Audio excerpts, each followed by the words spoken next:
Assalamualaikum warahmatullahi wabarakatuh.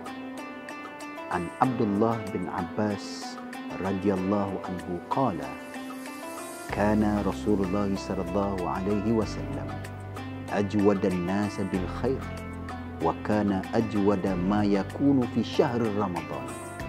Yang bermaksud daripada Ibnu Abbas radhiyallahu anhu, sesungguhnya Rasulullah sallallahu alaihi wasallam adalah seorang dermawan dan baginda paling dermawan ketika di bulan Ramadan. Riwayat muttafaqun alaih.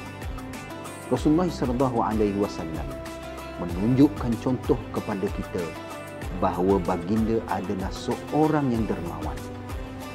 Namun pada bulan Ramadan, Rasulullah sallallahu alaihi wasallam lebih dermawan daripada bulan-bulan yang lain, terutamanya dalam membantu golongan fakir dan miskin.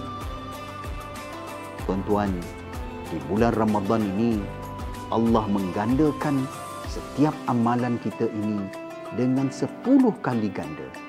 Bayangkan, kita umpamakan bersedekah sebanyak RM1, kita akan digandakan oleh Allah sebanyak RM10. Begitulah perumpamaan yang diberikan oleh Nabi sallallahu alaihi wasallam. Oleh kerana itu, marilah kita pada bulan Ramadan ini membanyakkan sedekah dan infak, terutamanya dalam membantu golongan-golongan fakir miskin, anak yatim dan golongan yang berkeperluan. Namun janganlah hanya bersedekah dan menjadi dermawan hanya pada bulan Ramadan, sedangkan Nabi menjadi dermawan sepanjang tahun. Cuma Nabi lebih dermawan pada bulan Ramadan.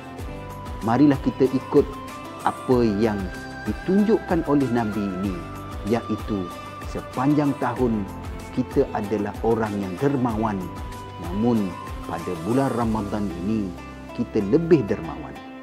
Jika ingin terus berterusan bersedekah dan berinfak, marilah berinfak bersama Yapim.